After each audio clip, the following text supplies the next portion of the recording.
Have you ever truly considered how dangerous a solo ride can be? Until it's someone you know, someone careful, someone experienced.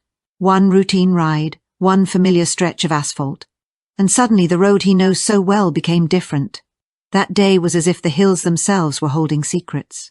Secrets that would not be revealed for days, and the only thing that knows the truth is the camera that never stopped recording.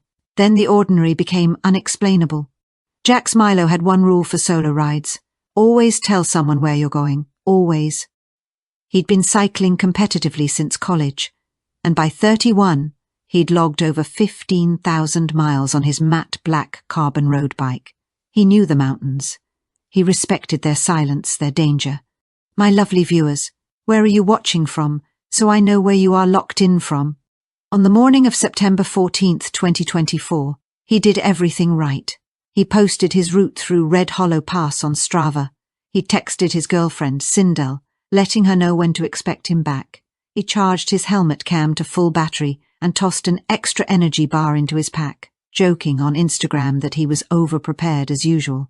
The final clip showed him in his kitchen, morning light cutting through the window, his yellow jersey bright against the counter, GoPro mounted, smile steady. 19 miles up, 19 back. See you for dinner. But that dinner never happened. Wanna know why? The Oregon Coast Range in April is both breathtaking and merciless. The hills roll like green waves, but the roads twist and disappear into the trees, far from any highway.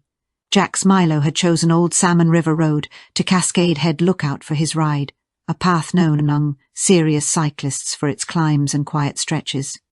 This morning, he followed his routine precisely. He left his apartment in Lincoln City just before 8 a.m. Sindel kissed him goodbye at the door, noting the faint scent of coffee and sunscreen. He double-checked his helmet camera and waved to her with a grin, ready for the footage he always promised he'd capture. At 8:15, his Strava app tracker showed him 15 miles inland. Every readout looked perfect, heart rate steady, pace consistent, cadence smooth. Then, abruptly at 9:07, the signal vanished. No warning, no patch of poor reception, just gone. Sindel didn't notice at first. She was in the mid-class at the yoga studio. It was Jax's mother, Jade, who first felt the unease. She monitored his rides obsessively, and the sudden silence felt wrong instantly. Calls went unanswered. Then she phoned Sindel to ask about her son's whereabouts. It was then that Sindel had to find out about her husband's ordeal, and then tried the non-emergency line for the local police, trying to keep calm. The dispatcher asked her to wait, saying cyclists sometimes lose signal while stopping on the route. Hours later, worry had turned to panic. By the time the shadows crept across the curves of Old Salmon River Road, there was still no sign of Jax. What could have happened to Jax? Why is he not picking or returning the calls? Every story like this starts the same. Someone leaves, says they'll be back soon, and they never are. Don't think it can't happen close to you. Eber has subscribed now, because the next headline could be a name you know. Sindel waited. She stared at her phone, willing it to ring. She whispered a prayer under her breath, hoping it wasn't necessary. By 11 a.m., when there was still no check-in, she called again the local police again. This time, the concern on the other end was immediate. The search began cautiously. Local deputies drove slowly along the route in both directions, eyes scanning for any clue, a reflector, a discarded water bottle, the glint of a helmet. Nothing. By late afternoon, the search had grown. Cyclists and volunteers arrived in waves. Friends, strangers, even followers who had only seen Jax on his YouTube channel documenting long-distance rides and gear reviews. They spread across the shoulders of Old Salmon River Road, calling his name into the thick, silent forest. Jax, Jax, Jax. Are you there? Ibra, can you hear us? He never made it home. Most people who disappear don't either. If you ride alone, travel alone, or just live like nothing could happen, our survival guide might be the only thing that stands between you and becoming a headline. Get it in the pinned comment. Everyone kept screaming their lungs out, hoping he's okay, and he somehow hears them and says, "Here, I'm fine, and very well." The terrain was merciless. Dense underbrush, steep ravines, towering old growth that swallowed sound. If Jax had veered off the road by mistake, or if he had fallen into a hidden ravine, he could be just feet away and entirely invisible. That thought pushed everyone harder, faster in finding him. The sun dipped toward the horizon, and the air grew sharp and cold. Every minute mattered if he was injured or unconscious.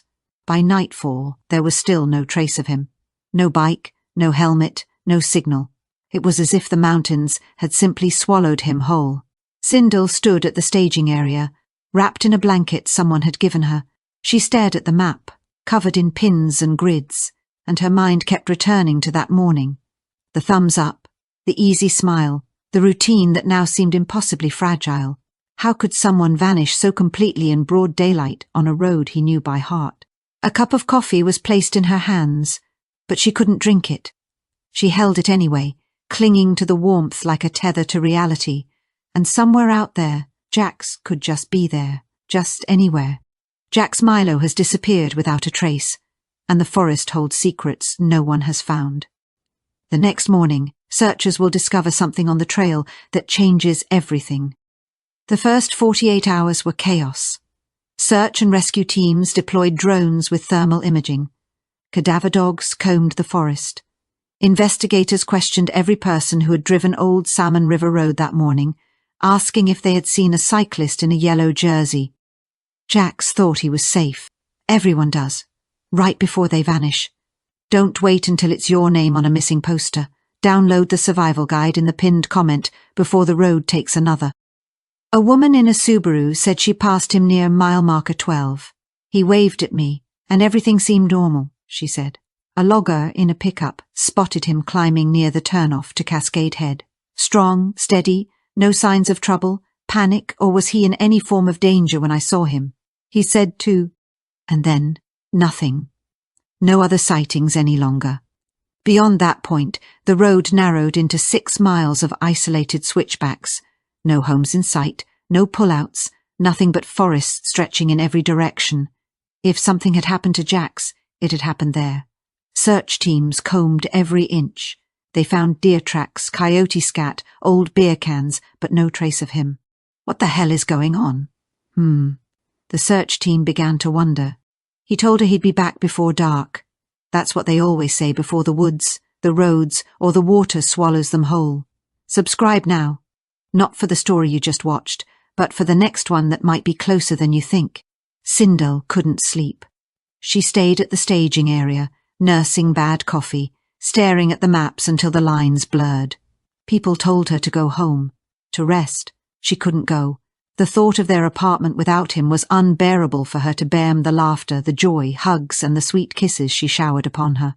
She kept seeing his bike shoes by the door, his helmet. Then she remembered. He'd taken it.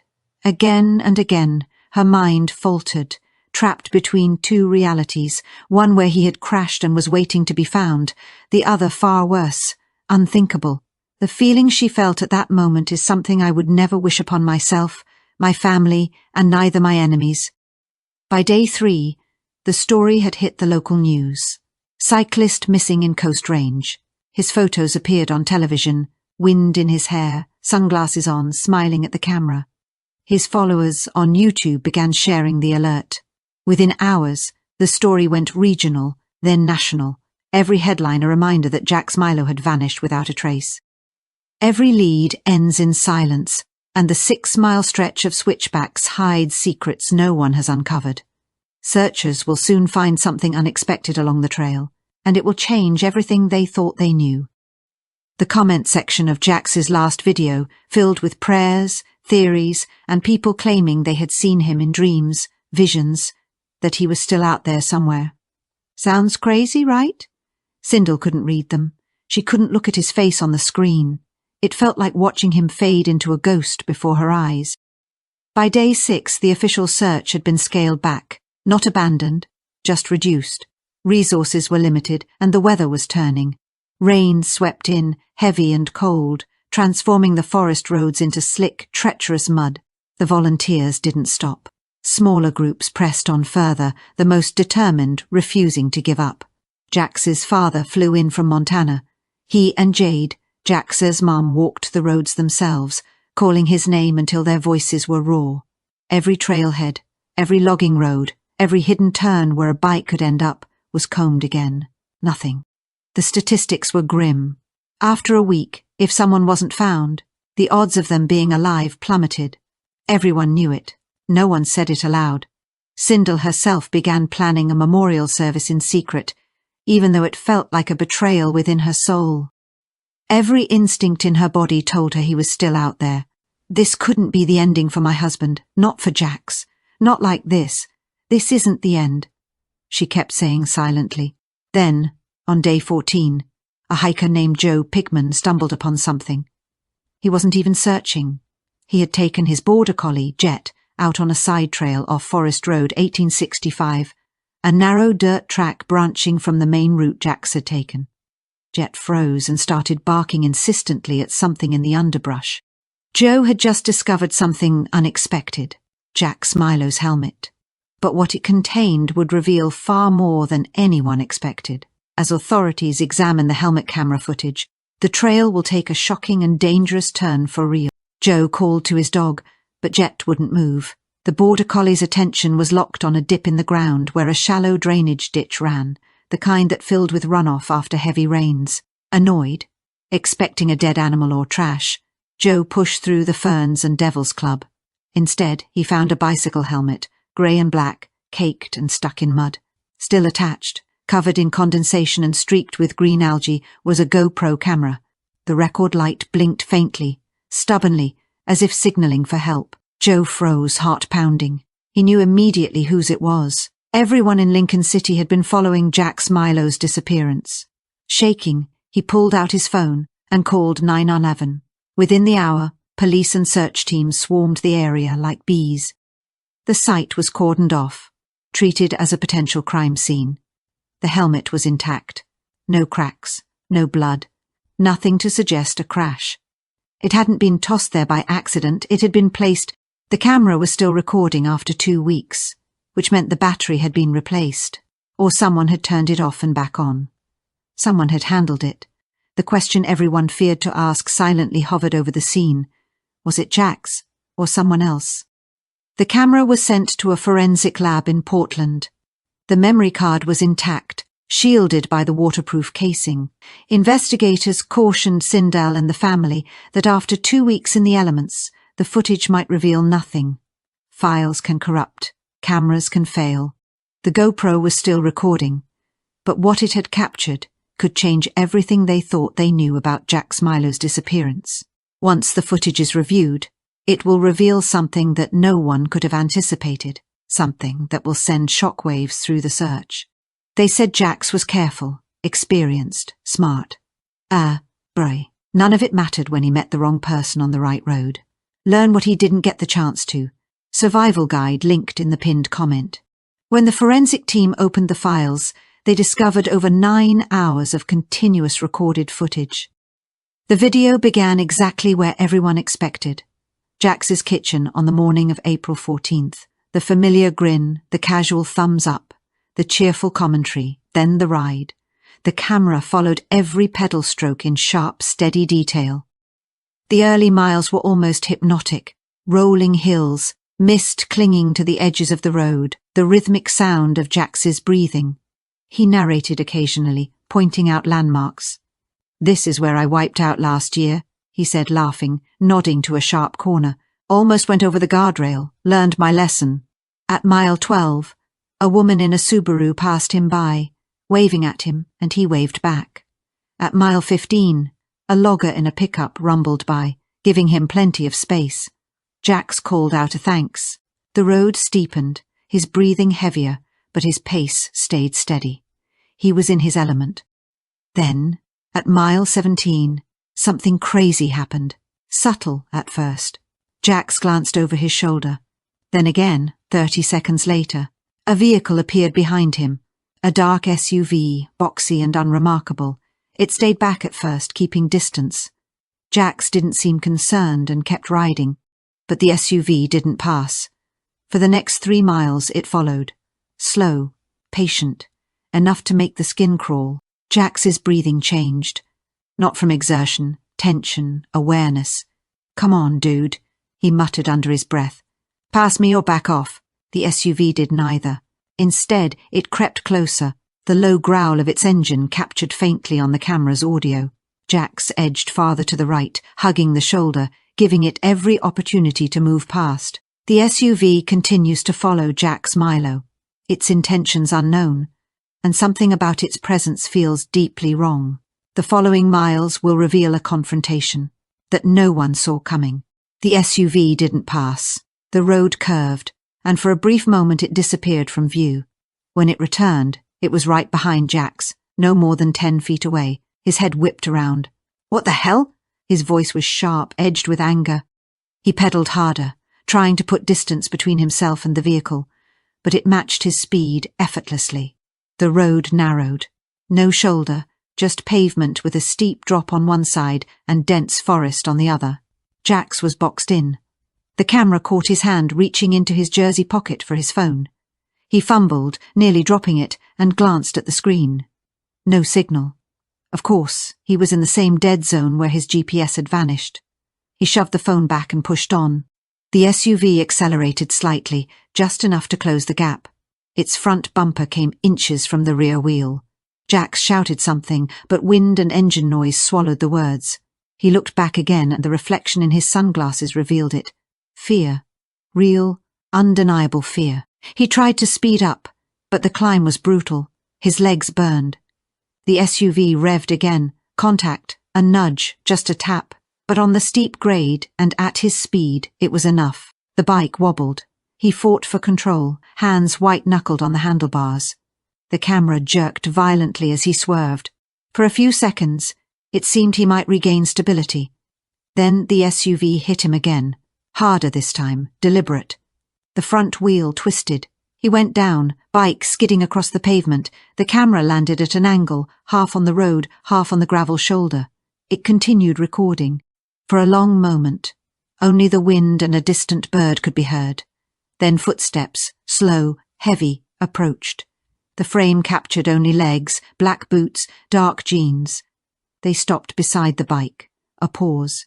Then a voice, low and calm, almost casual. "You should have stayed on the main road."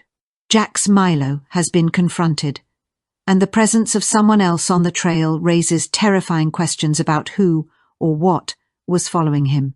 The footage will continue to reveal the events of the next terrifying minutes, showing exactly what happened to Jax in the mountains.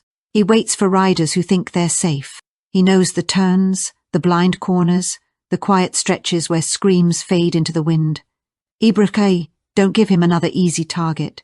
Get the survival guide in the pinned comment before he finds someone else. The boots moved out of frame. A car door slammed, the engine roared to life, and the SUV drove away. Jax, just off camera, made no sound. The helmet lay recording the empty road for another 6 hours before the battery finally died. When investigators enhanced the audio, a faint but unmistakable groan could be heard just before the SUV left. Jax had been alive when it drove away. The case escalated overnight. What had been a missing person search now became an attempted murder investigation, or possibly a homicide, depending on Jax's fate. The FBI got involved. Every frame of the helmet footage was scrutinized. Audio was run through spectrographic analysis. Reflections in Jax's sunglasses were enhanced in an attempt to identify the evil driver. The SUV became the central focus. A dark, boxy vehicle, likely a Chevy Tahoe or GMC Yukon, early 2000s to 2010s model. No license plate at all, no distinguishing marks. The FBI issued a public request. Anyone who had seen or owned a vehicle matching that description on Old Salmon River Road on April 14th, come forward. The tip line lit up with hundreds of calls, most dead ends, reports of SUVs in different counties and states. But a few tips were promising. A gas station attendant in Otis remembered seeing a dark Tahoe filling up around 7:30 a.m. The driver paid cash, wore a baseball cap and sunglasses, kept his head down. Grainy security footage showed the vehicle heading east, toward the mountains and Jax Milo's route. The SUV has been traced, but its driver remains unknown, and the evidence hints at a terrifying premeditation. Would the investigators track the vehicle and uncover a clue that could finally reveal what happened to Jax in the mountains? He picked his victims carefully, careful riders, smart people, the ones who thought it couldn't happen to them. If Jax's story haunts you, it should. The guide in the pinned comment teaches what he counted on his victims not knowing. The search for Jax Milo intensified. If he had survived the collision, injured and unable to move, he might have crawled into the forest somehow right. Or, as the grim possibility suggested, someone could have moved him, leaving him anywhere across hundreds of square miles of dense wilderness. Cadaver dogs were brought in again. Search teams combed the area around the helmet, expanding outward in careful, concentric sweeps. 3 days later, they found the bike, half a mile from the helmet, deep in a ravine. It had been thrown. The frame was bent, the wheels twisted, but there was no way it could have ended up there by accident. Someone had carried it. Someone had tried to hide it. The evidence was mounting, yet Jax himself remained missing. Each day that passed without finding him increased the grim probability that this would be a recovery, not a rescue. Sindel stopped going to the search site. She stayed home, replaying the helmet cam footage over and over, desperate to see something the police might have overlooked. The story spread like wildfire across the region. Jax's disappearance went viral in a horrifying way. True crime YouTubers dissected every frame. Reddit threads filled with theories, road rage, a targeted attack, perhaps even a serial predator. Everywhere, people speculated, analysed, debated. The bike and helmet revealed that someone wanted to hide what happened, but the biggest question remains, where is Jax Milo? As authorities dig deeper into the SUV and surrounding leads, the next discovery will bring them terrifyingly close to the truth.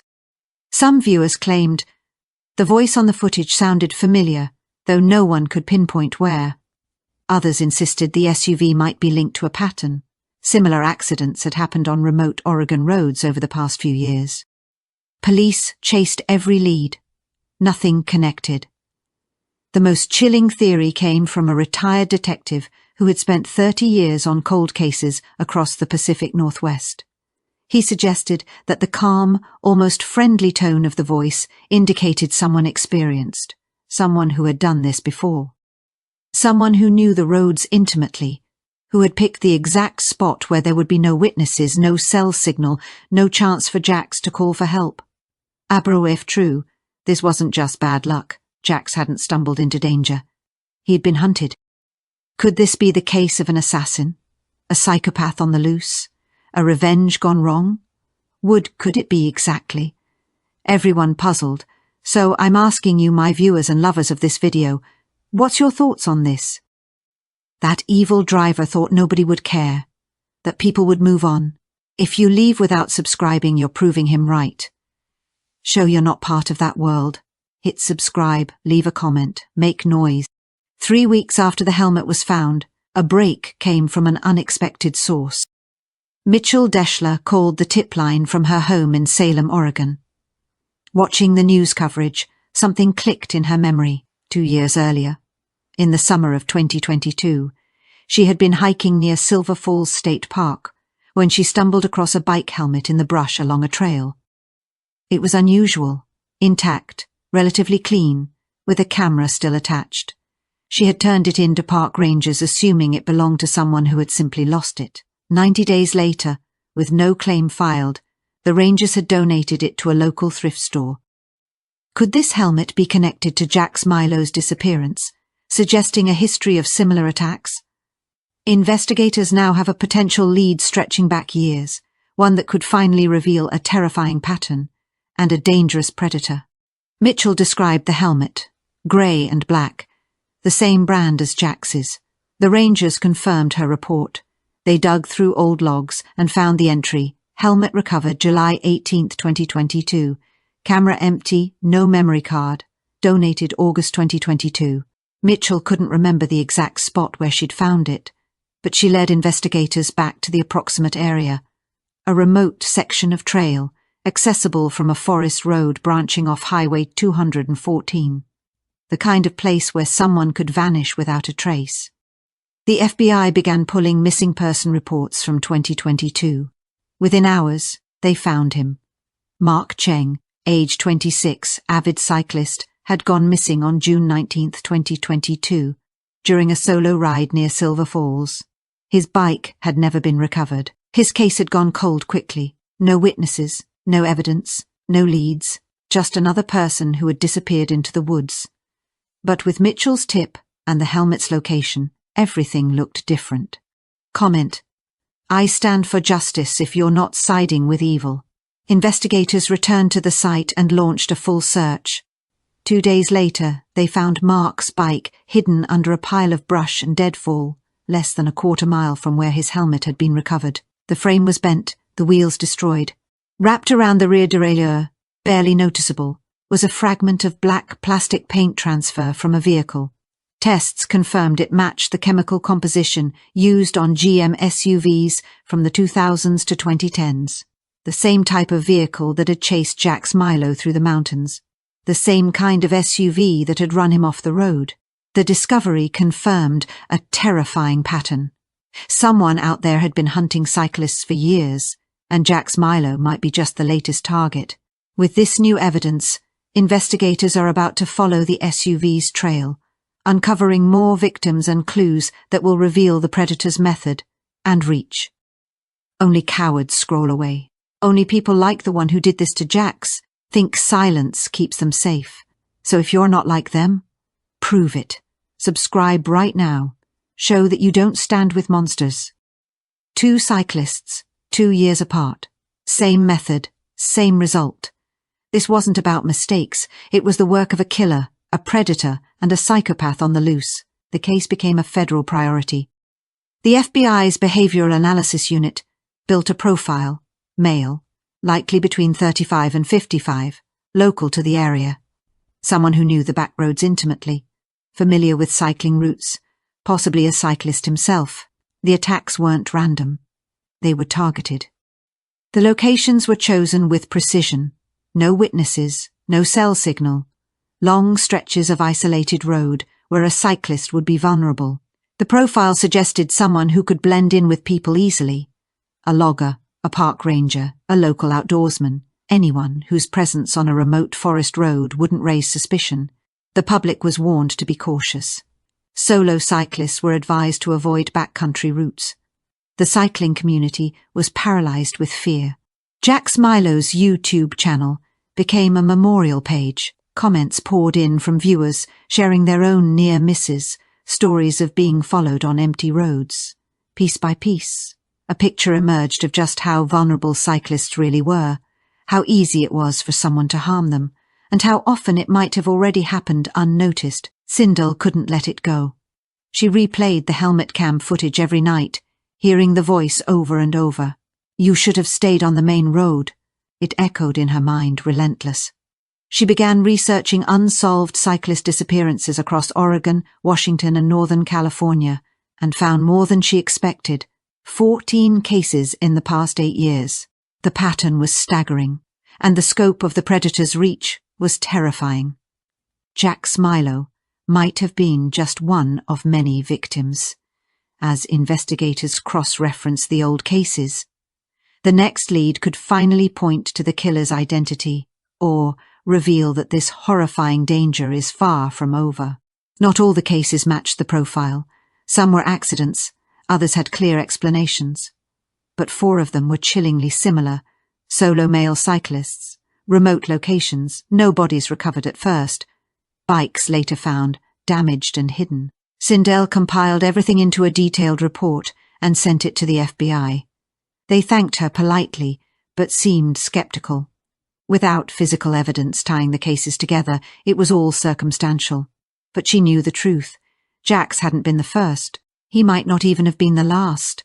Somewhere, someone was driving those back roads, watching for cyclists, waiting for the perfect moment. Until he was caught, no one was safe. In June 2024, 2 months after Jax disappeared, a hiker discovered human remains in the forest near Cascade Head. The area had been searched before, but these remains were farther out, tucked into a steep ravine overgrown with thick brush.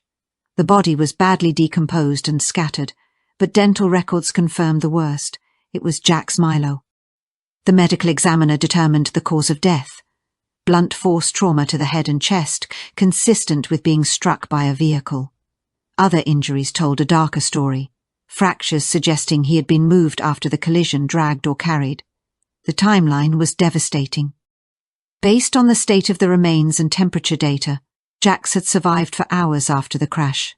Alive, alone, unable to move, unable to call for help, while search teams passed just miles away. The thought was unbearable. Sindel didn't attend the second funeral. She couldn't. She stayed home, watching Jax's videos, the rides he'd filmed, the races he'd won. She tried to remember him that way. Not as a groan on a helmet cam, not as bones in the forest, but as Jack Milo, smiling in his yellow jersey, alive. The killer remained at large, and the scope of his past victims suggested a predator who had been active for years. Investigators will now comb every unsolved disappearance along the Oregon cycling routes, hoping to catch the perpetrator before he strikes again. Evil wins when good people watch and do nothing.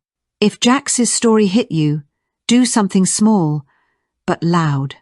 Subscribe, comment justice for Jax, and prove you're not one of the ones who'd look away. The investigation is still open. The FBI has enhanced photos of the SUV and released them to the public. They've interviewed hundreds of people, followed up on every credible tip. But the driver remains unidentified. The vehicle has never been found. Mark Cheng's case has been reopened. His family finally has some answers after 2 years of uncertainty, but closure remains out of reach, replaced instead by more questions and lingering fear. The helmet cam footage has never been made public. It's too graphic, too invasive. Select media outlets have seen excerpts, and the story has become a grim touchstone in discussions about cyclist safety, the dangers of remote roads, and predators who hide in plain sight. Jack Milo's final ride, captured across 9 hours of footage, now exists as evidence in a murder investigation that may never be solved. The camera recorded long after he stopped moving. It documented his last moments, his fear, his pain. It showed everything investigators needed to know about what happened, but it couldn't identify the person responsible, and it couldn't bring him back.